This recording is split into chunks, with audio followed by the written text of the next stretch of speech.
Assalamu alaikum and good morning, everyone.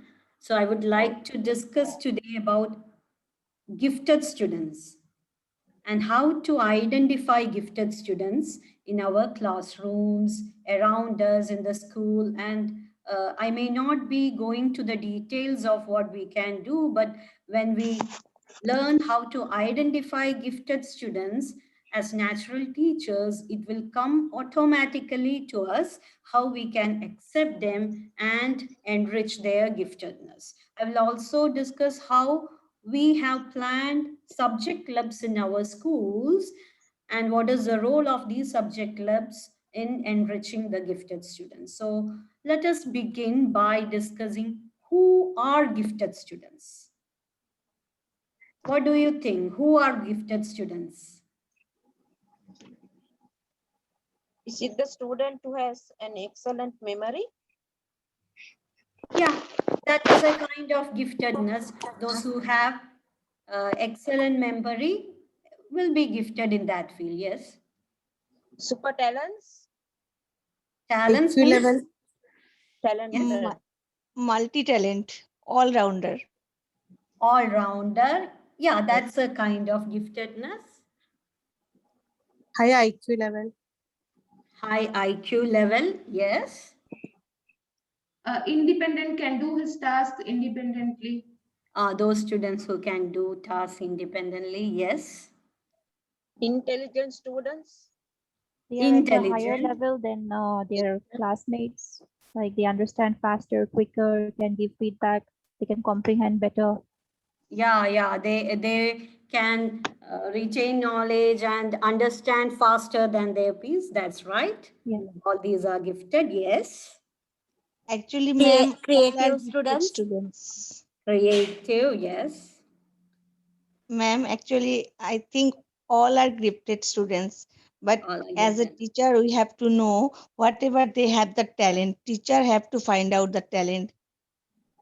Yeah, that's a very good way of viewing it. That's very good way of viewing it. Now, you identify different characteristics of gifted students. Now, when we classify the gifted students into different types, all this belongs to one type of giftedness, type 1.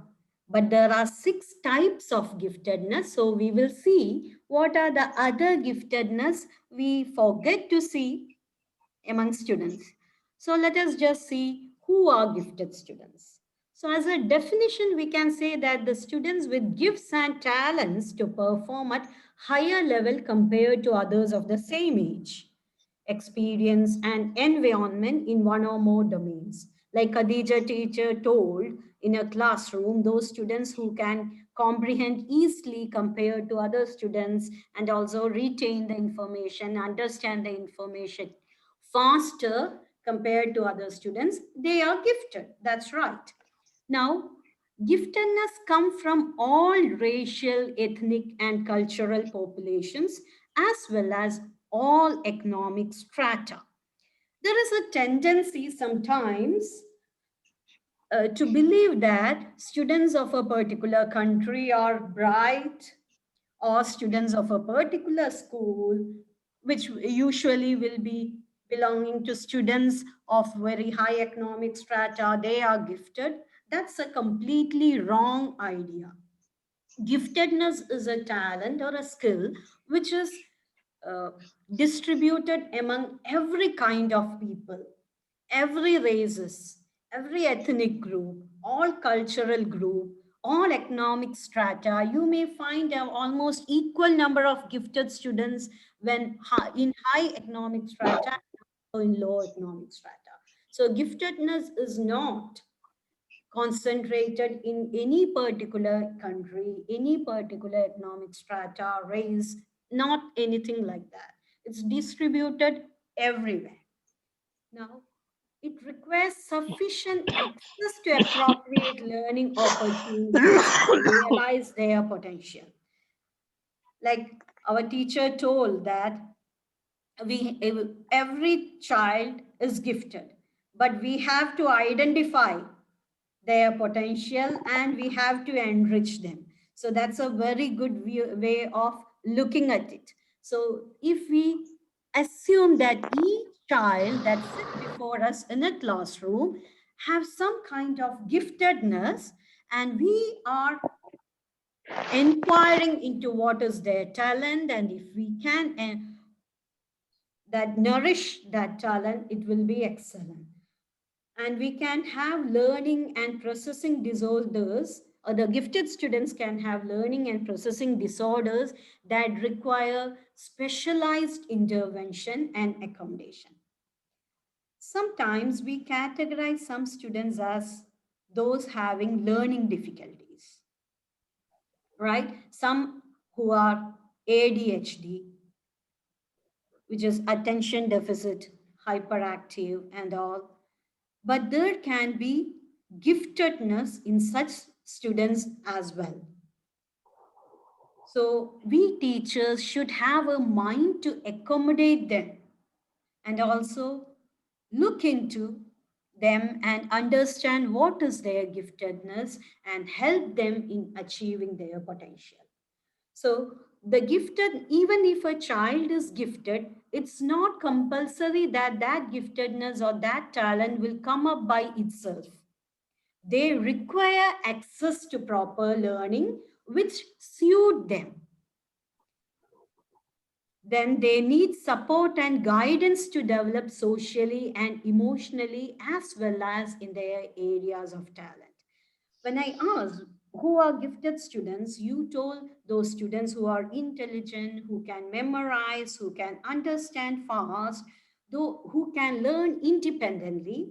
That is a small class of gifted students who will do well themselves, even if without the support of teachers, without special help of teachers.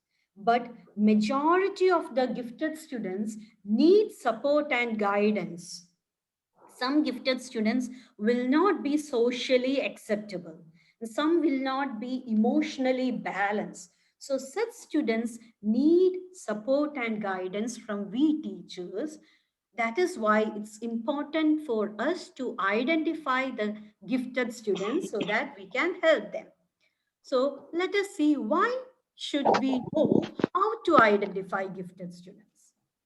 Many gifted children are never identified. They waste their day in unsuitable classrooms and may behave in unacceptable ways. See, sometimes there are students in the class who are really distractive. They disturb us too much, and we feel that that student is not fit for the classroom. But according to our system, we are forced to keep them in that classroom, and they are wasting their time, and at the same time they will distract us. So we should know how to identify the giftedness in such students so that we can help them. And only few teachers believe that advanced students are likely to be taught with curriculum and instruction specially designed for their abilities. Most of the teachers think and act in such a way that if we teach on an average level, like if we teach in such a way that an average student can grasp everything, that's enough. It's only very few teachers think that there will be few students who are capable of more than what we are giving in a classroom. And there are very few teachers who believe that there are few students for whom it is not enough what we are given in the classroom. That's why they are distracting the class. So this is a mentality as teachers have, most of the teachers have. So this mentality can be changed only if we know how to identify the gifted students. Now, most of the bright students are bored in classroom and they are under challenge because all the activities given in the classrooms they feel are very easy because their level may be higher than average, and the activities given in the classes are fit for average levels. So they may finish the activity very fast, and they will feel bored, and they will feel under challenge, and they feel that they are not given enough opportunity to thrive in regular classrooms.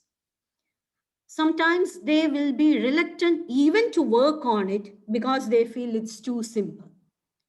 So there can be such students, and when they behave in an unacceptable way inside the classroom, we should know how to identify their talent. Otherwise, we teachers will be very distracted, and we will feel that that child is distracting in the class and not fit to be in my class. So uh, we will be unknowingly putting the blame on the child. Instead, we are the ones who should be corrected. Now, identifying gifted students require teacher to be trained in gifted education to be able to recognize both positive and negative traits that signal a particular student is gifted. Can you tell me any example which you have faced in your classroom where you felt that one child is too much distractive, but that child is good in extracurricular or other activities? Can you teachers tell me any such incident?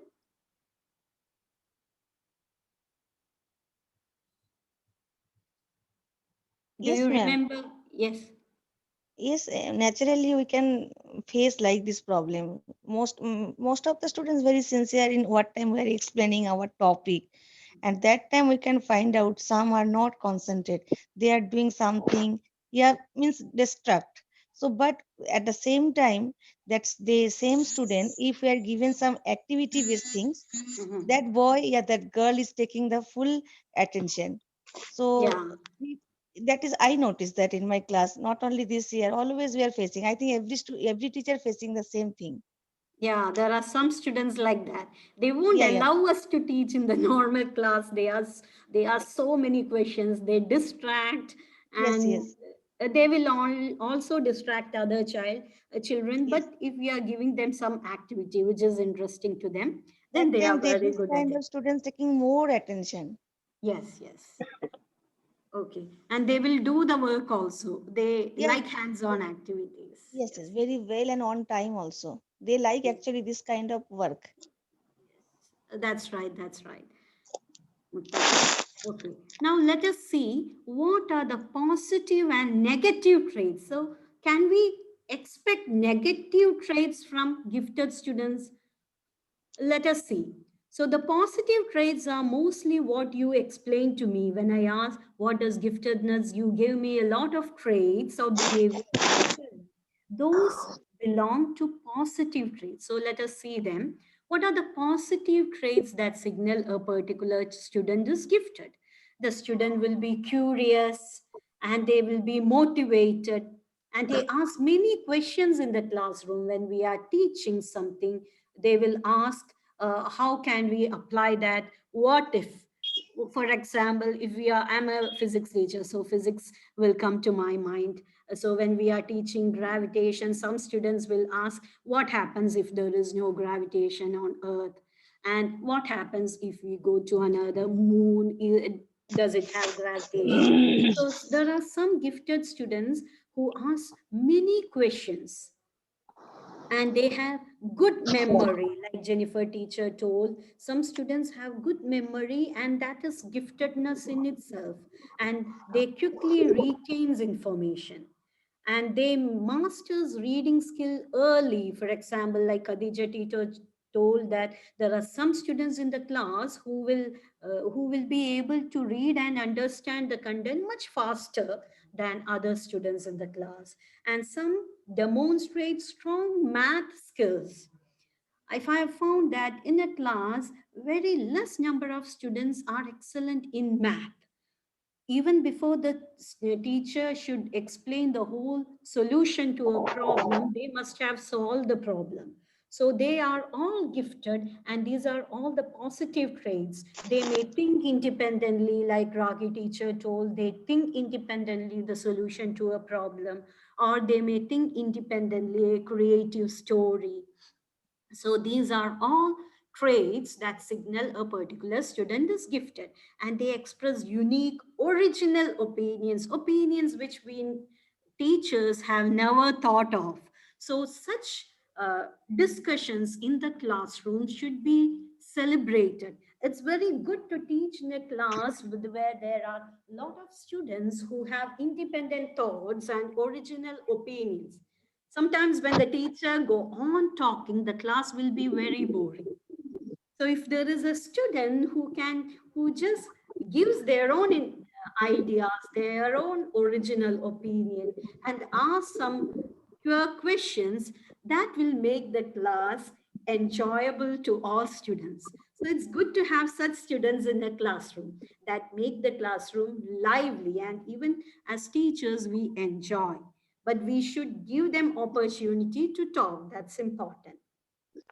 And these gifted students also may possess higher level thinking skills, analysis, synthesis, evaluation, and problem solving skills. And they has a strong sense of justice and likes to debate current issues and real life problems. For example, if we go there with the problem of, for example, for pollution, if we are discussing pollution in the class, there are some students who will tell, like, there is something near to our school, it's polluting, what should we do of them? Also, there are certain students, when we are discussing some health issues, they will directly relate to the current pandemic, and they will discuss some of the health uh, precautions we have to take. So they relate what we are teaching in the classroom to real life problems. So all these positive traits in students is easily identifiable. So we can identify students with positive traits of giftedness easily in a classroom, and we easily label them as gifted students. Now let us see what are the negative traits. Can any one of you guess what will be the negative traits exhibited by gifted students? Can any one of you guess what are the negative traits that a gifted student may show?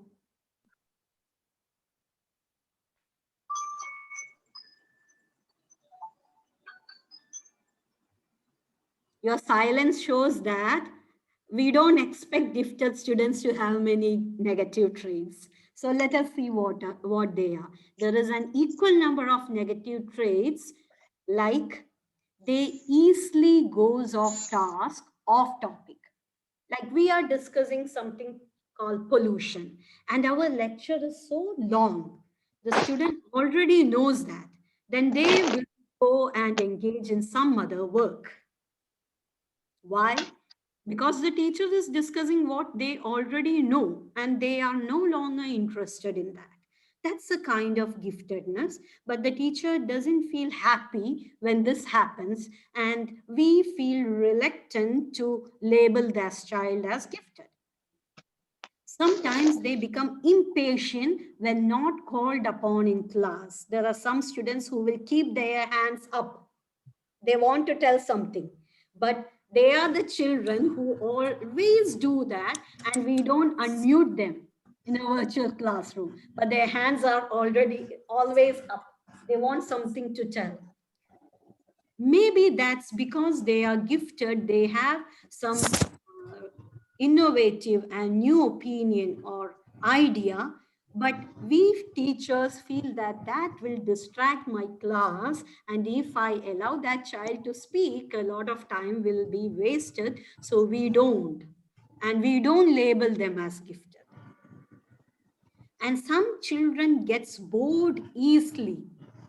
Gets bored easily because the activities we give them may be not suitable to one particular type of children. Maybe sometimes we give the children the act of drawing. Everyone in the class will not be interested in drawing. So those children who are not interested in drawing, they feel bored, and they try to distract others. They will take other children's materials, and they will finish off some scribbling and they will try to do something else because they get bored and they resist repetitive work. Sometimes we explain everything. It's written in the textbook. It's in the form of fill in the blanks. They just have to fill in the words. And sometimes we will ask them to write the whole thing again in the notebook. And they don't want to do that because it is repetitive work for them. They don't understand why the teacher is making us do this. And they takes on too much work at a time. There are some students, if we are distributing tasks, they want to do all of them. I will do, I will do, I will do. They will tell that I will do the drawing, I will rub the board, I will bring the materials into the classroom. So they want some movement and they need to be active all the time. So they takes on too much work, and some of the gifted children doesn't work well in groups. As you told before, there are some students who are good in memorizing, good in explaining things, grasping something and explaining to others, but there are some students who are not socially well, uh, mixing up with other children. Because they distract in the class all the time, other children may not like them. So they doesn't work well in groups. See, even in the classroom, they get bored easily and they are impatient. So how well they will do in a group? So when we give some group work, these children are the ones who don't like to work in groups. They would like to work independently. Now they are critical of their others and themselves. They find fault with others, even with teachers or even with their peer students. They will find fault with them, and sometimes with themselves. They are not satisfied with the work they do. Sometimes they will write a beautiful article, and after submitting it to the teacher, they will tell, okay, I will change that, because they are not satisfied with their own work. So these are some of the negative traits that signal a particular student may be gifted. As teachers, can you relate such traits to any of the students whom you are teaching? Can you name some students who shows these negative traits, and at the same time you know that child is intelligent or child has a particular skill? Can you relate such students?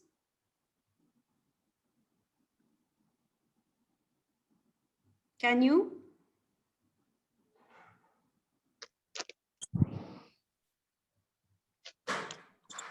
No one? Some children come to my mind. I haven't Yes. talked. Yes. Teacher, Yes. Assalamu alaikum. Yes. I think there is some like the character you said, little bit is there in Shafin, like That's some. Yes. Yes. 8 IGCSE. Like he wants to if every time he wants to tell me like salam, he wants to give me, and he wants to tell me what is the page number. He wants to make sure the page number. Okay, and these few characteristics is there in him. Yes, yes. And he is talented. He has a gifted Mashallah, for yes, teacher. artwork. Yes, He mashallah. is, yes, yes. Yeah, nowadays he is doing very well. Yes, Alhamdulillah, Alhamdulillah. Yes, alhamdulillah. Maybe one reason is he doesn't work well in groups. Now it is in individual work Yes. at home, right?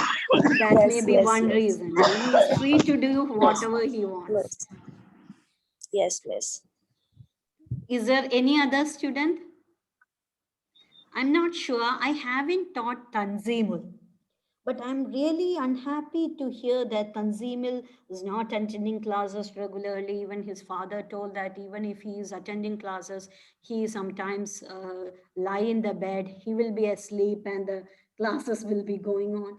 But I have seen Tanzimul as very intelligent. I taught that class for 2 weeks before, when they were in grade 9 or 10, and I have noticed Tanzimul in the class because of the way he very logically give answers, and also he did really well, which I cannot forget, in one of the science exhibitions. But now I hear that he don't attend classes at all, and he is taking leave most of the days, and he have lied to his parents that the classes begin at 11. So I don't know what is his real problem. I know he's He gifted. is lazy teacher. His main problem is laziness. He Yeah, cannot, force himself to do anything, not even to go to bath. I heard from his parents. but He's you lazy to go to some work. like such children needs special intervention. Otherwise, they will just lose their talent. They will just waste their potential. And there are many people around us, when we see that those people were not successful in life, but when we talk to them, we know that they are very good, they are very intelligent, but they didn't reach anywhere in life. So I feel bad for such children when we see them in classes. Okay, so if there are such students we find in the classroom, at least what we can do is accept them. Accept that children in our classes, more and more of understanding is required than criticism for such children. That will be better for them. Now, let us see why this positive and negative traits are seen in gifted, but we call them all giftedness. Not all gifted students are the same. As I told before, when I asked what is giftedness, who are gifted students, you told many traits, and they all belong to the first type, type 1, successful. See, not all gifted students are the same. There are different types of gifted students. The first type is the successful ones. The second type is divergently gifted. They are the most challenging type to identify. Then third one lies in the underground. When we discuss the third type of giftedness, you will be able, I'm sure you will be able to relate that to many cases. And there are type 4 or the dropouts. See, the gifted students may end up as dropouts from school. And then we have type 5 or the double labeled or the misunderstood gifted children. And there will be the type 6, which is the autonomous learner. So when we just look into the students, these type 1 successful and type 6, the autonomous learners, will be very evident. No doubt, more than 90% of such students are already labeled as gifted by the school, by the teachers. But we forget to see, or we will not be able to see, the other types of gifted children. So let us see what each type of gifted children are. So the type 1 or the successful, they account for approximately 90% of the gifted students in school programs. They will be there, like they will be in all the activities, they will be participating readily in all club activities. When I check the results, I find that the same students are repeating themselves. No doubt they are gifted, but they are the type 1 or the successful gifted students. They have learned to work within the system. They do the work told by the class teachers. They do all the homeworks well. and they submit things on time, and they are very good. They listen to us, they study well, they score good marks. So automatically they are identified by as gifted students. They have rare behavioral problems because they are eager for approval. They want to get approval from the teachers. They always want to be in the good list of the teachers. It's not bad to be like that, but teachers can easily identify them as gifted.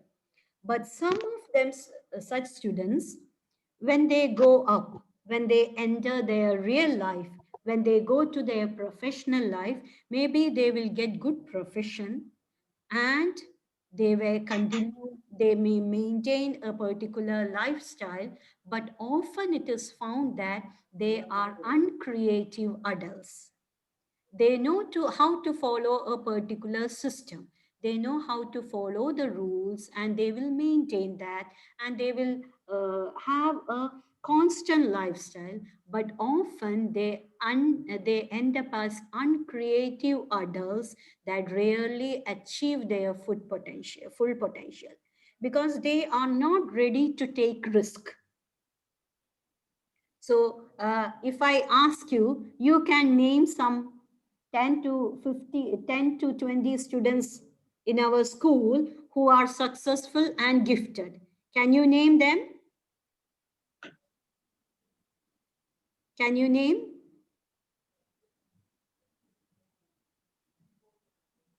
Can you name? The previous batch student Yasmin. Yeah, Yasmin. I think Yasmin is more than this, more than successful. Like I even feel that she can be an autonomous. Yes, autonomous learners are successful as well. Then can you tell, in the current students, there are many students I have seen. In 9A, there is Sumaya Akhtar. Yes, Sumaya Akhtar. Yes, you are right. There are many students. All these students will be easily identified. I think Farha Alavi is there. There is Lamia in grade 11 science. Lamia in grade 11. So whenever I ask you for, please mention some names of the students who can do this program, you readily give such successful gifted students' names. So they are very evident. Now let us see what are the type 2 or the divergently gifted students. Type 2 or the divergently gifted students are rarely identified and placed in a program. As I told, these are sometimes called the challenging gifted. They are very creative, but they are tactless. They will not be in the good list of teachers. They are sarcastic. Sometimes they are even irritating to us. They will be very creative. Maybe they have the ability to maybe sing well, dance well, and they will be excellent in sports, but they do not have the social tactics to enter into the good list of the teachers. And they question authority. If we take them as a part of a group, if we give them some responsibilities, they will question the authority. They will ask why this is here, why this is not there. They have good sense for justice, so they try to find the faults with the authority very easily. And they challenge teachers. They will tell that they don't fear and they don't care if the teachers don't approve of them. They don't really care. So what they will tell, this is not right, they will tell the teachers. Sometimes in sports, if maybe the teacher does that by purpose or not by purpose, if some other student did well and the teacher chose another student, this child is never going to accept that. They will challenge the teachers, they will question the authority. They usually have social problems. Can you identify such students? Do you remember any such students? Ali. teacher and Safi. One student was there. Safi, Yeah. he's not there in our school. Yeah. Yes. And he was the first child to get Olympic medal, Bahrain, Yes. from our school. Yes, teacher. See, He they are was really, very naughty. He was very naughty. and And I he know that never he sit in a challenged. place like for 5 minutes, constantly. He just always finding something. And Ali also, Ali, Ratul, these students also. Yeah, Ali and Ratul may have some gifted potentials, but we haven't even identified them much. But I remember Ali has good memory power if he tries. Yes, Remember teacher. such an That's true. incident. Yeah, he has good memory. I remember he reciting something without looking anywhere in the assembly, and I was really surprised. If he could do that. And Shafi, I remember once in sports day, he came to me directly and told that they are not doing it in the right way. The teachers are not following the rules. Shafi. Yes. And he is really gifted, but he don't care. He don't want the approval from others. That's why he challenged, and he has social problems. Every teacher may not be broad-minded enough to accept such divergently gifted and challenging students. So there can be such type of students. So what we teachers can, if anyone behaves in such way, we should not judge them. Should not judge them. We should be broad-minded enough to accept such students, accept the giftedness of such students. Now let us see the type 3. Type 3 are the students who are in the underground. They are mostly girls craving social inclusion. I have found few boys also like that. They will attempt to hide their gifts. They are more resistant, and the more resistant we are, the more they are pushed. I will tell you example for such cases. Suppose they are in a group of students, and in that group, their friends are not very good in studies. But this child is capable of doing it well. But when some result come, exam paper announces, and if she gets a good result, the friends will tell, oh, you studied, you didn't tell us. So in order to avoid such comment, and in order to include in such a peer group, those children will not work hard to achieve their potential. There are certain cases I know, like when my own son, once I told something about does their friends study well, or in the play group where they go and play football, he told that one person study well or not depends upon what kind of friends he has. Because when they go out to play football, if there is exams and all, they will ask, oh, exams will come again, but today's match will not come. Okay, so in order to get acceptance in that peer group, that child will not study on that day, instead go for the team, so that the team should win. That's more important for that child. So there are some such cases where mostly girls or sometimes boys, they want acceptance in a peer group, and therefore they hide their gifts or their ability to do math well, their ability to write a good story. They are reluctant to show their story outside because maybe their peer group will make fun of them, because the friends group, none of them have this ability. So this is the type third or the underground. Now more resistant, more they are pushed. Means if we force such children to do well, they may not do so because they need more acceptance from their peer group than from the teachers and school. So they will not do such things. And there may be sometimes in a group a student who sings really well, but the rest of the children are not encouraging arts in their friend group. Then that child will never come up with the gift that child has. And also, there are certain situations when one child is taken from one school to another school, they do really well. Why? They were in a class where most of the students were average or below average. Therefore, that child also reduces their level to them. But when they are placed in another class, in another environment where everyone is doing good, this innate potential or talent of the child will come up. So there are such students who are gifted, but they lie in the underground. Can you relate such cases? Or can you tell your own experience of such dialogues heard from the peer groups? Teacher in my class, Sharmin Bashar, I think she has this problem. Like she's very shy. She don't want to come up like in front.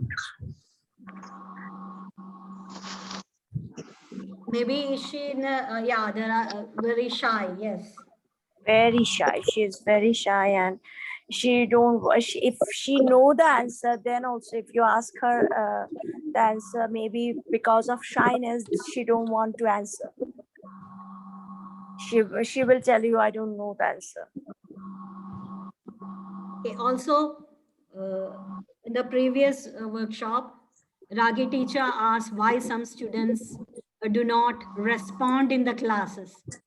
Yes. They are afraid of making Mistakes. they don't like to be criticized by the teacher or the classmates. That's one reason. So this also, even if they have the correct solution to problems, if they have the correct answers, they are gifted but in the underground. That's why they don't respond. So In we our have school, many student teacher you will find with this problem. Many student, these especially students. girls. Yes, teacher. Yeah, that's true. That's true. What, as teachers, what we can do is we have to tell them it's okay even if they go wrong. It's, uh, it's okay to make mistakes. So that should be given to the children. Even if they make mistake, we should not uh, embarrass them in the group. That's very important, especially for children who are in senior classes. This is a very important point, especially in teenagers in the middle section and also adolescents in the senior classes. Social acceptance among the peers is of most importance. Someone please unmute. Okay, so it's of most importance. So uh, it's very important that we should give them the idea that it's okay to make mistakes. Now let us see the fourth type of gifted children. The fourth type are the dropouts. See, as we told the case of Shafi, that the divergently gifted or the challenging who will question the authority and all, right? There are some who are extremely of that kind. They will get angry with their parents and the teachers for failing them in the system. Even though they are talented, they fail because they cannot emotionally or socially adjust with the system. So they really get angry with parents and teachers for being failed by the system. They are angry with themselves for being unable to work within the system, and they are rejected, depressed, withdrawn, and they are aggressive. And finally, they end up as dropouts. Sorry, the teachers should be muted. Rest of the teachers, please. Someone is Jahangir sir, please mute yourself. Yeah, okay. So there are some who are dropouts. They become angry with parents because they are suffocating, because they know they are gifted, they know they have the ability, but no one is accepting them. No one is accepting. Even the parents will tell the teachers are always complaining about you. So the parents will get angry and they will be angry with them, and they are failed by the system. So they get angry for themselves by being unable to work within the system, and they may become dropouts. Some children, they may not get angry with the parents and teachers, or they may not get angry, but they become depressed. They become depressed and they withdraw, and they are still gifted. Why do we call these children gifted? That's a question, really. There are some famous personalities who belong to this type. If you have read the autobiography of some of the famous personalities, you will identify that they were school dropouts, but later in their life, they have emerged as most successful. Can you name such persons who were school dropouts, but in their adult life, they are world renowned? I'll tell Rabindranath Mary. Tagore. Yes, Ratan Tata. Ratan Tata. Yeah. Then Sadman Albert Topar. Einstein. Einstein And is one also more, has his name famous. got Albert confused. Einstein. Albert Yes. Einstein was such a gifted Yes, person. ma'am. He was a school Yes, dropout. Walt yes. Disney. Walt Disney was a school dropout. Now, can we think of more creative person? Bill William Gates. Shakespeare had not even attended any school. He just Who? learned only William Shakespeare. William Shakespeare. See, they are the most gifted in literature, right? They are the most gifted in literature. He never attended school, but like Walt Disney, and Bill then Gates also teacher. Bill Gates. Yeah, Bill Bill Gates, Gates. he was, yes. Now, Isaac Mark Newton. Zuckerberg. Isaac Newton, I don't think, like Isaac Newton, the youngest age, he's the youngest scientist who made the most number of inventions at a very young age, and he passed away also at a very young age. See, Bill Gates, now we are inviting Bill Gates to renowned universities to give talks on current things, and we also see the books read by Bill Gates. See, can we believe they were school dropouts? And he has many weird, behavior teacher. He used to bite pencil, and he used to, kept himself in a room for a long, long time. He feels shy to speak in front of people. He has many problems when he was a kid. Yeah, Sadman have told Mark Zuckerberg. See, Yes.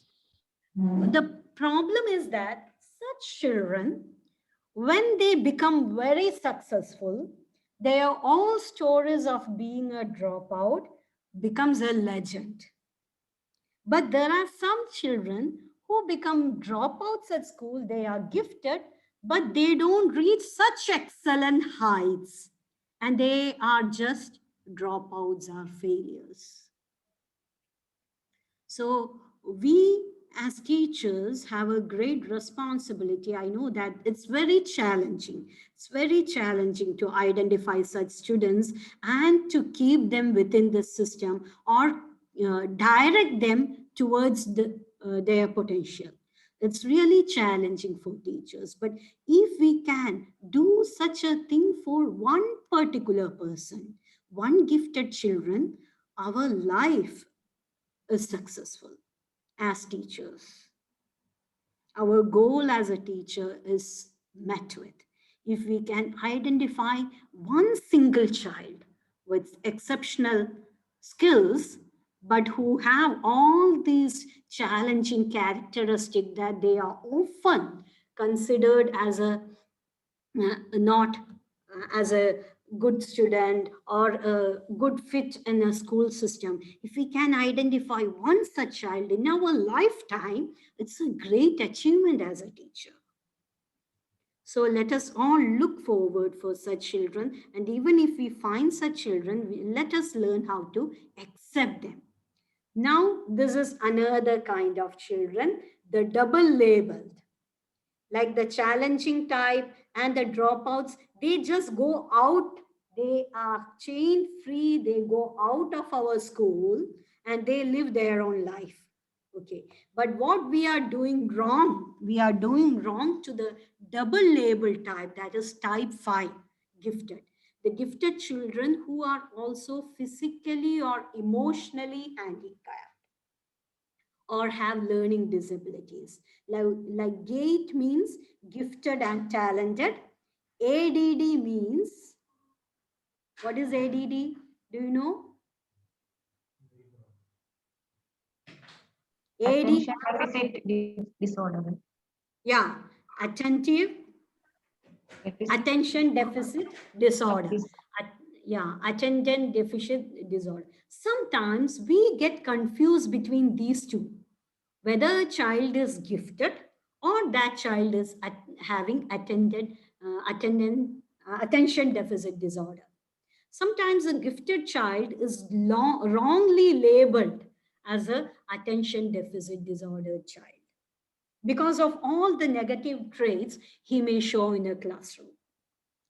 So, not your typical student. GATE student means gifted and talented. So, they may not be the typical gifted and talented students. As I, in the beginning of the workshop, when I asked you, told all the characteristics, right? They have none of those characteristics. They may have very sloppy handwriting, destructive behavior, and they don't complete work. Okay, and they feel discouraged, frustrated, rejected, helpless, and isolated. They even deny having difficulty. They tell that we are just bored of these activities, and they use humor to demean and are impatient and critical. They will criticize others, they will make fun of others and themselves. They will make fun of themselves. Why? Because they are labeled so. They are labeled by us, their fellow students. We teachers label some students are naughty, some as misbehaving. So what they will do? They will overdo that and they will take it as a credit, or they will tell that as a joke. I did this, so that they are fixing their label more. Okay, so unhappy, they are really within themselves, they are unhappy about their performance, and they themselves within their minds, they feel they are inadequate to cope up with others. So they take it as a label for themselves. I'm not good at studies. They will think themselves, and what they will do more funny activities at class, inside class, so others will laugh at them, and also they will criticize others just to make fun, and they will make sure that they are labeled in the wrong way itself. They are often unidentified, gifted, and talented, and they are ignored. Because when a student shows such two behaviors, like they have sloppy handwriting, they do not complete work, they misbehave, they disturb, and all, they show as if they have attention deficit disorder, then what the teachers at the school and fellow students do is they focus on the weakness. They focus on the weakness rather than nurturing their strength. So all this, the dropouts and the double label, why these Albert Einstein, Beethoven, Walt Disney, Mark Zuckerberg were dropouts? Because they were double labeled. They were labeled at the school as not capable of doing anything good. Albert Einstein never completed the work. He was considered as a student having learning difficulty. I know who, I think you know who is Beethoven, the music composer, the composer of so many symphonies. There are many music symphonies which we hear a lot of times in various occasions, but we don't know that they are composed by Beethoven. So these are such personalities who are double labeled by us. So we have to think twice before we label some children as having attention deficit disorder. They may be sometimes instead gifted and talented. For example, if a child shows a misbehavior, and if the child can explain logically why they did that, that child is not attention deficit. If a child does the same misbehavior, and if the child cannot logically explain why that child did that, then it is attention deficit disorder. Maybe if a child is not completing work and the child can give a logical reason for not completing that work, it's not the misbehavior of the child, it's gate. And if the child doesn't complete the work and cannot explain, cannot give a logical explanation of why they cannot complete the work, then it is attention deficit disorder. So that is the challenge that we face in the classes. We find a lot of students which in the first attempt, we always feel that they are attention deficit. They are very disruptive. We don't want such children in the classroom.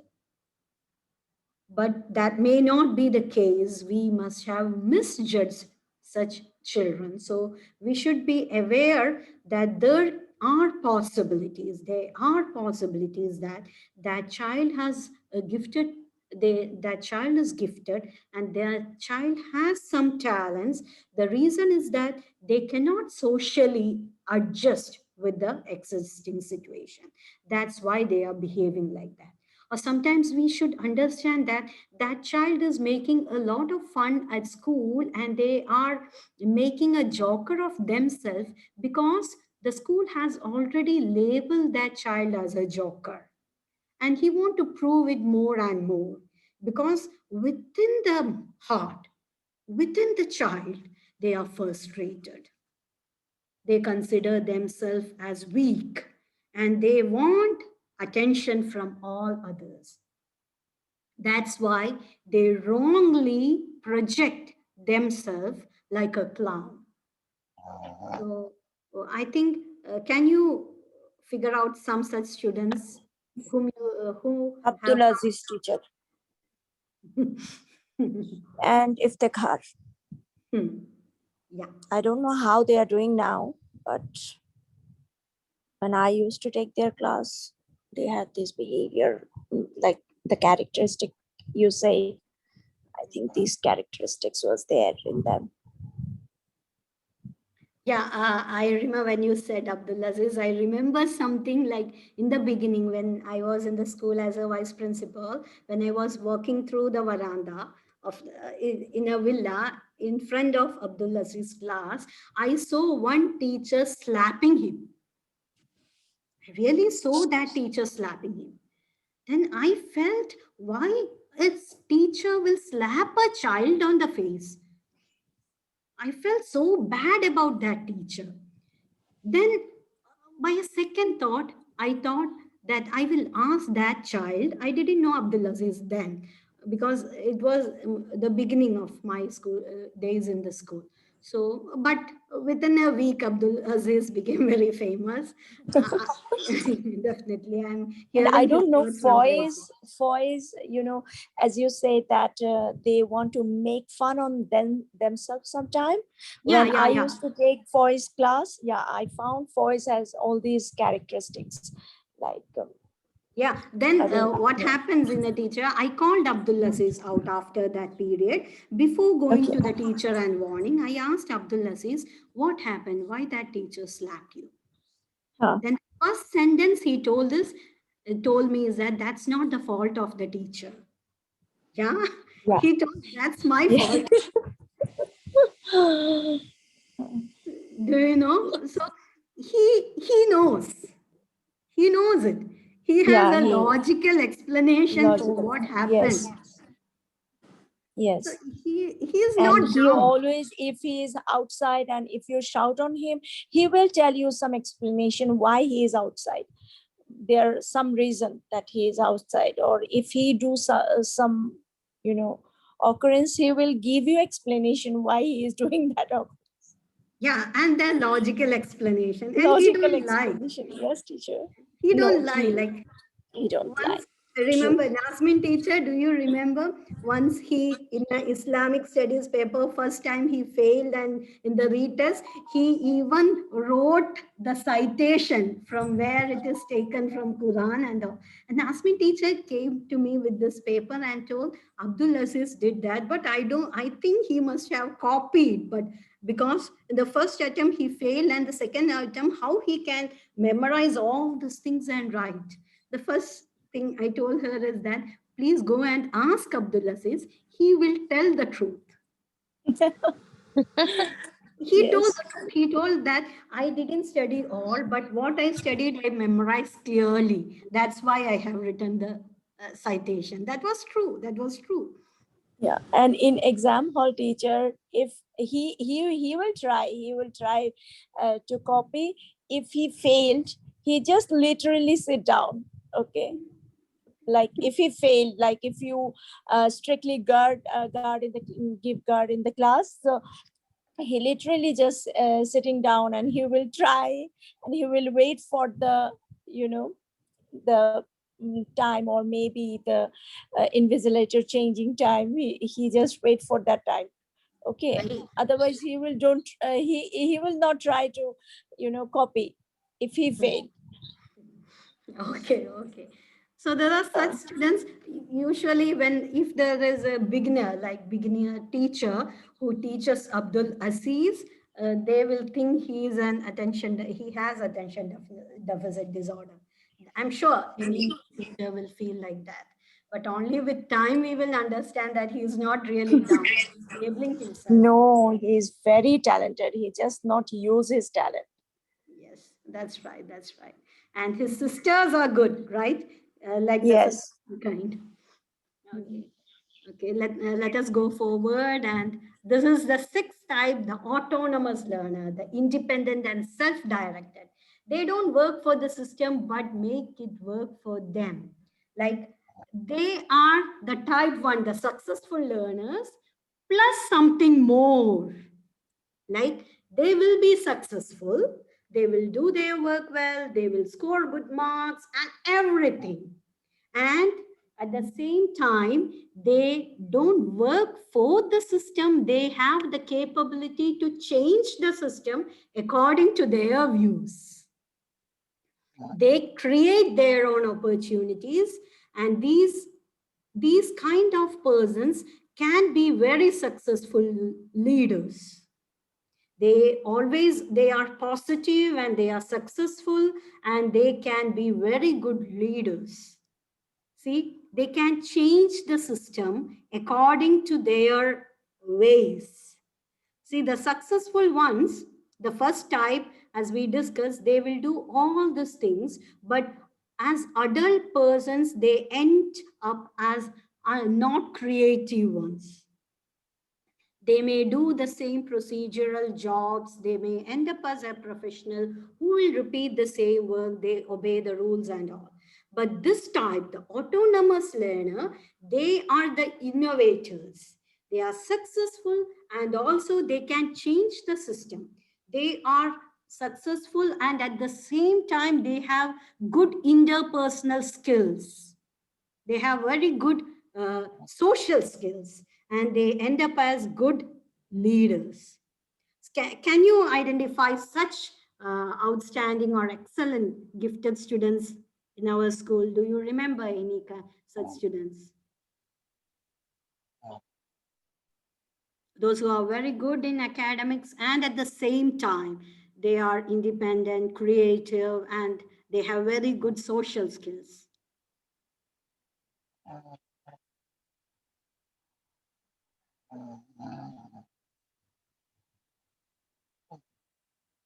It's very hard to find such autonomous learners, gifted. Maybe there will be such students in our school. We will only know that when they grow up and what they end up as. They end up as a CEO of something. I saw something in the chat. Sadman is telling Maria Imam. Maria Imam is in which class, Sadman? Maria Imam? Do you know Maria? SSC 2018. He's telling there was Maria Imam, once a child who can be a very good leader. So these are all the different types of gifted students. And now let us see the different areas of giftedness. Like, as I told, there may be different types of giftedness, and there can be different areas of giftedness. Some will be intellectual, some will be creative, some will be artistic, some has good leadership, and some are good in academics. So I don't want to go into much details. I hope this is clear to you. The words itself are clear to you. And I would also like to remind you at this stage of Gardner's 8 areas of giftedness, like musical, body kinesthetic, logic, mathematical giftedness. If the student has mathematical giftedness, they can end up as a scientist. If they have good kinesthetic giftedness, like physically active, good in sports, they can end up as a good athlete. Some has musical intelligence, they can end up as a singer. And those who have linguistic skills, they can be diplomatic, good leaders, they can be good speakers. And those who have good spatial intelligence, they can end up as good architects. And they have interpersonal skills, they can end up as diplomats. And then intrapersonal, then they can become psychologists. And if they are a naturalist, they can be a biologist, or any job they can pursue in that particular field. Now, why I took to this area, the areas of giftedness, because we need to understand this while we categorize gifted children. It's important that we identify they are gifted, and also identify to which category of giftedness we can put them. Only then we can enrich their potentials. So this is why I'm referring to this different domains or areas of giftedness. And let us see more of it. Now, why we are having the subject clubs. Now, I want to connect our school activities with what we have discussed so far, that is the role of subject clubs and other extracurricular activities to identify enrich gifted students. The school has the responsibility to meet the educational needs of all people. So even in a regular classroom, though we are teaching a lot of students, we are not reaching to every student. We are not catering to the needs of all the students. So we require subject clubs, and we require extracurricular activities in addition to giving differentiation and challenging activities in the classroom. The teachers should offer opportunities for students to develop their talents outside the normal timetable. So in the normal timetable, we know that the heavy curriculum to complete, the syllabus to complete. And very often we do not get chance to give these gifted students some opportunities outside the curriculum in our regular timetable. That is why we are looking for extracurricular activities and subject club activities. Now, the club activities are aimed to give students new experience for extending their learning and making school life more fun and memorable. Let me ask you one thing. When you think of your school life, what comes to your mind? The time you spent inside the classroom or outside the classroom? What For my comes to you? experience, outside of classroom, ma'am. Someone has to mute themselves. Someone is talking at home and we can hear them. I memorize my outside of classroom. Outside the class, right? Yeah, Yes. yeah. And who can tell me any interesting things that happened in your school life, outside classroom or inside?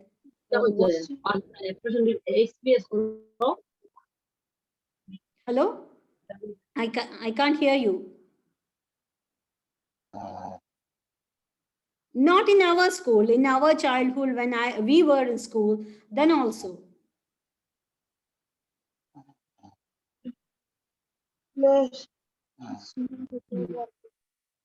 Someone is speaking in Bangla, please mute yourself. Okay. I Maybe clearly. Shaila teacher. Hmm? Okay. So I Teacher, I clearly. remember. Yes. Please tell. I always remember my outside stories because we used to, gossip outside, and especially in recess time. And because we all friends used to sit together and gossip for a long time, and always we are late for the class because our gossip is not, take the end. That's why. Are there Teacher, someone who were today we would like to hear an interesting story from your school life. my school life? Yes. Yeah. My school life, I will tell that from high school, I rarely attend classes regularly. I was always outside the class because I will be there in all the programs like arts. I was too much interested in arts. I used to be the arts club secretary at school and college. And also at college, I used to be the we have university union counselor, like we will be almost included in all school outside activities, and we will be representing the school, college, or in the university. So I used to be that. So I remember that sometimes I forget to take my books to school. Like my mind will be preoccupied with some competitions going on in school that day. Maybe if it is some dance or something related to, I used to participate in most of the on stage items, whether it is drama, dance, and all. So all those activities come to my mind when I think of the school days. Even in college, we used to have a lot of arts festivals. So I have done a lot of dramas. Every program there will be at least 2 skit where I act, and I used to go for zone competitions, that in a district all the colleges together will have a zone. Then there will be inter zone, university level. Twice I was the best actress in the university level. So when I remember about my school and college life, all I can think of is the outside school activities, on stage activities, and the way we traveled going to this place in the zone. We will be go with our friends and few teachers to a different location, and we will stay in that place. So these are the activities that come to my mind. And two times my teacher made me go out of the class because I forgot to take my school bag. So I was really naughty and out of the class most of the time. And in colleges, we usually have 1 month. Just before the final exam, there will be 1 month holidays, study holidays. I lived in hostel from grade 2 until my marriage. All my school days and college days were in hostel. So during the academic year, I will be attending classes not regularly. I will be involved in all these extracurricular activities too much. Maybe that's the reason why I force you to do more and more cultural activities, competitions, subject club activities, because that was my nature when I was at school. And what I used to do is when I am in the hostel, all students will go home during this 1 month vacation or study leave, which they get just before exam. Then I will stay at hostel, sometimes alone, or sometimes there will be few students, 4 or 5 students like me in the hostel, and the whole library will be available, and there will be few nannies who can cook for you. So that 1 month I will work hard and do all my studies, and alhamdulillah I could score good marks. So I think these extracurricular activities at the school time was so important for me, and that's my whole school and college life. Is there anyone who can relate their own school life like mine? Yes, ma'am. Little bit. I also my life, my childhood, same like you, ma'am. Not exactly, but most of the time I'm also busy like extracurriculum. And in my school life, actually, my entire study in the women's school and women's college. So I am the school leader. So always my mind is busy for everything, not for study. Only that before exam, I'm very serious for my exam. Same So pitch, Mukta teacher. I also studied in a, girls' school till high school, and even my college degree level, it was girls' college, and only for PG, master's degree, when I went to the university campus, it was mixed. Otherwise, it was all girls and women's college. me also same, ma'am. Full entire means childhood, grade 1 to grade in graduation also. Yeah, Only the girls' graduation. school and girls' colleges. Only the master degree combined. That is why teacher less distraction. Huh? Like distraction will be, we are always in distraction, Sadman. That's why maybe I enjoyed going out when we go to the inter-zone competitions and all. There will be from all colleges, so that will be a mixed group, right? From all colleges, and we make fun of the girls from mixed colleges because in order to stand in queue, get the coupons, get food and all, the boys in that colleges will do all those work for the girls. So we feel that those girls are not active, not good enough, because we don't have boys to do that for us. We do that ourselves, fighting with these boys from other colleges. But Maybe in their that's mind, they were thinking that they are the smart ones because they are not having to do anything, and they are getting done by their work by someone else. yeah. But Different perspectives. yeah, Yeah. we feel that we, from coming from the girls' college and girls' school, we feel that those girls don't have the leadership skills. We feel like that because the boys are taking over them.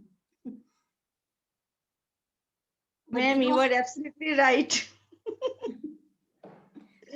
we had such a thought. Until I went to the mixed college only for the masters. Okay, so the club activities are extending their learning, making school life more fun and memorable. It allows them to, one second, I'll pause the video for something. Okay.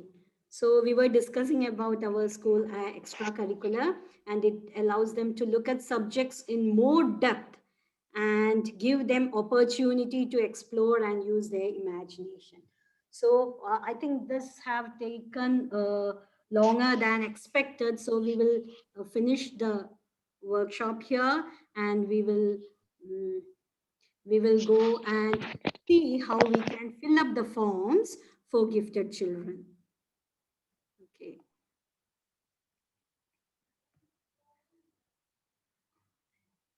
Okay, identifying gifted students. Okay. So you must have seen this teacher rating scale of gifted student, which our social counselor, Ms. Farida, shared in the group. So I want to just go fast and explain how we can fill this. Who should fill this? First question. Each class teacher should fill this form. And for which students they should fill this form?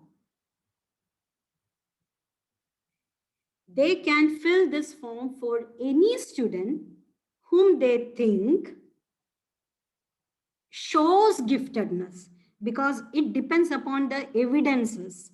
So this, I hope that those students who have done well in the club activities are one group.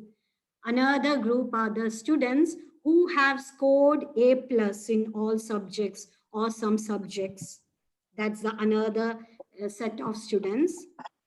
Third set of students are the students who have done well in extracurricular activities inside school or outside school. So all this kind of students we can easily categorize as gifted student, and for them the class teachers should fill this form with the help of subject teacher. So the class teachers of each class can schedule a time. First, they have to list out for which students they are planning to fill this form. That is the students who have scored very high, all A plus, or then the students who have won in different club activities and extracurricular Teacher, activities at school. Yes. during this online exam time, almost 90% of the students have become gifted, if you know what I mean. All A plus? In my subject, almost everyone. Then don't Class take or it. A? Yeah, we will keep a percentage. In each class, the top 10% you can take. 10% should include the students who have done well in the club activities, that is more than academic, extracurricular activities, and won competitions from outside the school. Okay, so only the top 10% should be there. Is that okay, Sadma? Yes, teacher. Okay, but I think we have to mostly depend on our previous experience, like when there Yeah, was that is offline why there is classes. a rating scale here, rating scale here. So all Yes. Okay. Okay. teachers don't take more than 10% of your students. Okay, if there is a class with 25 students, you can take 2 students or 3 students. If there are a class with 30 students, you can take 3 or 4 students in your class. That's it. Okay, otherwise we will be filling this up for many students and it will not make sense. So 10% we can say, 10%, 10 or 20% maximum, 20% maximum. So student name, ID, grade, date of filling up this form, event means if the child have like scored all A plus, you can tell that scored all A plus, comma, then one in subject club activities, like that. So event, why you are selecting that child as gifted. So that event you can write here, and the class teacher's name. Now, I was telling that what the class teacher should do. Step one, she should list out who all are the students in her class whom they consider as gifted, for whom they will do this scaling. Second step, the class teacher can call for a Zoom meeting with all the subject teachers of that grade level, okay, so that they can give their input regarding that children. Maybe when you discuss with those teachers, you will be changing some students in your own list, because some student who is gifted in your field may not be gifted in others. There will be some children who are gifted in their field, but you didn't realize. Yes, Khadija, you can ask. Khadija, ask. Nothing major, teacher. Just I wanted to ask, like, I can see that there is a little bit of spelling mistake. Can we correct it later? Yeah, And yes, then yes, yes, yes.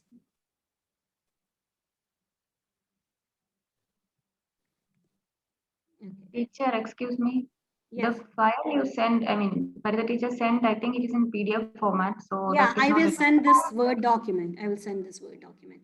I asked her to send the Word document. She sent it by mail to teacher me. also, teacher, the spelling for teacher. T-A-C-H. Okay, you can T-E-A-C-T-E-A. Okay, okay. I didn't notice this. Just as she sent me, I opened. Okay. Okay. So we can fill. And when you fill, you can correct the spelling in between. Maybe there will be. I didn't No, go no, I through. just say it because, in case we don't realize and Yeah, later yeah. if it's sent to the ministry. You all teachers, please take care of the spellings. Okay. So then you can rate, like you can open a Zoom meeting, share screen like that, and discuss with the teachers and fill. Like the student demonstrates. Here we have to tick in each column or put a letter yes, why, whatever is comfortable for you. So perform or show potential for performing at remarkably higher level. So each one you can tick, take and please indicate all content area in which the student shows talent. See, if the child have done well in mathematics, you can tick mathematics. If they have scored or they have won in a math club activity, you can tick that. Science, fine arts, creative writing, performing arts. Here I want to make clear one thing. I found that sometimes in one club, activity is given, but that actually measures a different thing. For example, stories are read by the children, or stories are heard by the children, and based on that, they make a drawing. So, which skill of the child is exhibited there? It's not language skill. It's the skill in fine arts or drawing. So you cannot include that as a language skill. It's not a language skill. On the other hand, if it was a student seeing a picture, looking at a picture, and then writing or telling a story of their own, then it is a language skill. So you have to take care of such things. Another thing in science, I saw that they have to draw the nature. Their what skill is exhibited there? It's the drawing skill, not the scientific skill. Instead, if the child have seen a picture with pollution in the nature or something like that, and the child identify the issues of pollution and suggest solutions to avoid that, then it will be a scientific skill. So I find some of our activities which may not be purposely done, that it's the wrong thing that is being assessed. Also, once I remember when BQA visited our school, there was an English class. And what the teacher did was teacher read the story in the textbook and asked all children to draw a picture. Okay, getting influenced by the story. The observer immediately, without a second question, marked that as a completely inadequate class. Because the observer told me that it's not an English class, it is an arts class. Why you are changing the English class to an arts class? So if the children are not, the output from the children is not one of the objective of that particular subject, it's not that we are not enhancing that subject skill. So if it is an English class, it should be either reading or writing or narrating, something like that, or it can be reading comprehension. In another class, when I'm telling this from the BQA experience, that when we have a learning walk with the observer, this is what we observe in the classrooms, and this is the feedback we get from the BQA observer, that in one of the classes, it was a higher class, and the teacher made a reading comprehension, and a student read that, and all the questions were just like multiple choice. The observer immediately marked it as inadequate, telling that it's not up to the grade level. Why your students in a higher grade level is only capable of writing one word in English? So up to grade 2, maybe it's okay, but not for higher classes. So when we mark this, when we tell that they shows talent in a particular field, we just make sure whether it is a subject club activity or some good classroom performance, they are getting something which is the objective of that particular subject. For example, another important thing, I'm taking so long, but I feel that it's important to pass on these messages, because many teachers are doing this with a good intention, but the output is not in the way they expect it to be. In a science class, you teach something to the children and you ask them to cut and make a figure. That's changing a science class to an art and craft class. So that will be an inadequate class, even if all the students actively participate and the teacher feel so successful, the class will be rated inadequate, but because the objective attained in that class is not that subject specific. So we have to be more careful when we are planning our lessons. And also, I would like to tell another example, like something is taught in math and the students were asked to write a story on that. So it's not math talent which is exhibited there, it's some literary talent. So in our effort to make the children active, we sometimes forget the objective of the lesson. And sometimes one such case in an Islamic studies class, the students were taught a lesson and there are some multiple choice questions at the back of the textbook and the students can just tick in that. After ticking in that, the students were asked to copy that in the notebook. See, there the Islamic study teacher need not focus on the writing improvement of students. It's the Islamic concept that should be given importance. So there are some certain such cases which when we are doing the class, unknowingly we make such mistakes. So we have to be more careful about that. And please provide additional information concerning the student's potential. Is that clear to you what I told now? Yes, ma'am. Yeah, I hope I didn't mention this to hurt any teachers, because I know that when the teachers did that, they did this with full good intention for the children.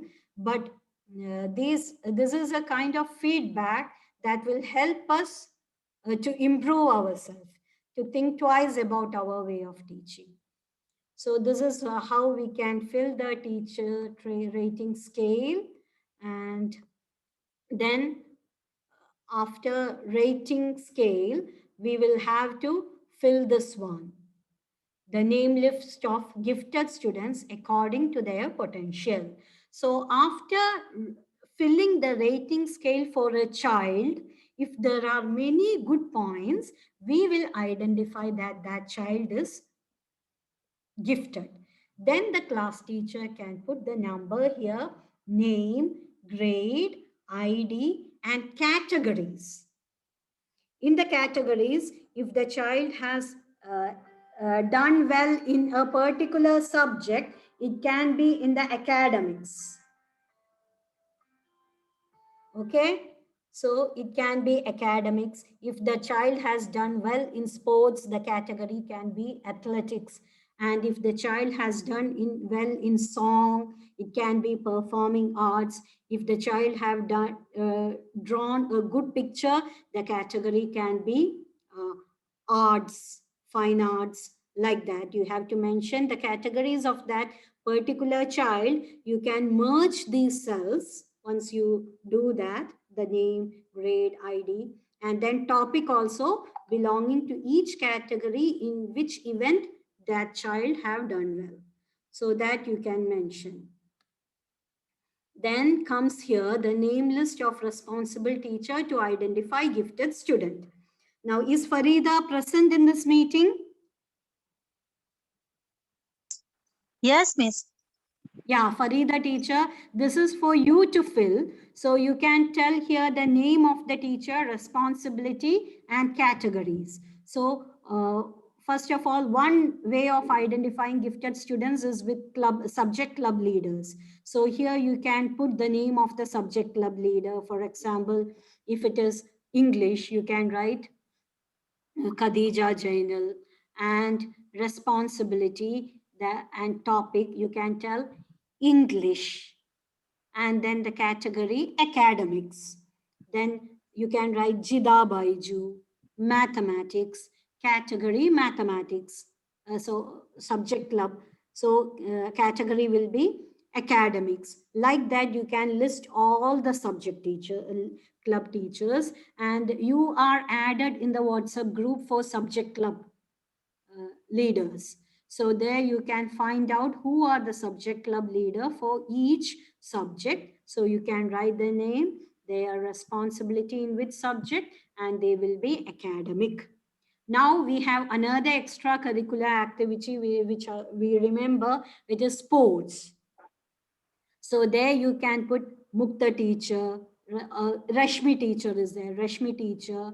Responsibility you can put here, sports, kindergarten, and category athletics. Then Mukta teacher's name, sports, junior section, category athletics. Then you can mention here Jahangir, sir, Jahangir sir's responsibility, sports, middle section, athletics. Yusuf Patwari, sports, senior section, athletics. So academic we got, athletics we got, then we will have performing arts, right? So we did some competitions about patriotic song and other language songs. So whoever was given the charge as judges, that will be the responsible person, and you can write the event patriotic song here, and here you can put the category performing arts. And then we conducted some drawing competitions related to 17th March and Independence Day and all. So that whoever were the judges, you can write their name there. And here the topic, you can put their drawing, and here you can put it as fine arts category. Is that clear, Farida teacher? Yeah, Miss.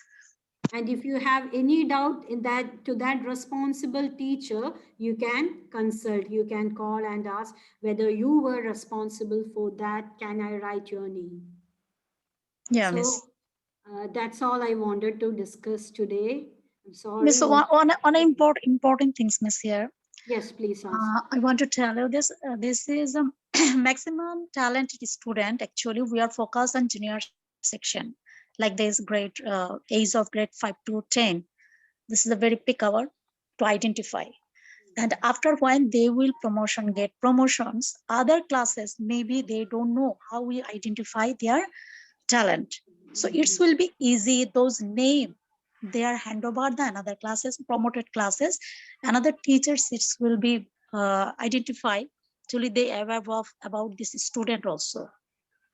One thing I want to tell Farida teacher, the class teachers maintain a class Yeah, file, miss. which they hand over to the next class teacher, so they can hand Yes. over. So Yes, they miss. That's why know I'm telling. who all were the gifted students. Yes, miss. It will be easy for them. Yeah, yeah. Yeah. And if you want, when you make that talents, gifted students rating scale, though you can Yeah. attach one file with many pictures of that child, their certificates, everything in one picture, one page or two page. You can put all those pictures as evidence and attach with that paper. That's Yeah, also. miss. It's a there we have to do because it is the instruction also Yeah, to yeah. put this. Yeah, certificate and pictures, and according to that was their group also, and a lot of things together we have to put it the file. Okay, okay. I think that will Yeah. help you make the gifted students file also. Yeah, miss. Okay, thank you very much now. Is And there you anything? also, thank you very much. It's explanation, miss. Here is two benefit we got here. So one is gifted student identify, and the other is teaching way. So it's a very essential, and it was very important to us. So other teachers also maybe will be agree with me. And thank you very much. Thank you very much, all teachers, for your patience, for listening to me so long. And if there is anything to discuss, you can just tell me. Inshallah.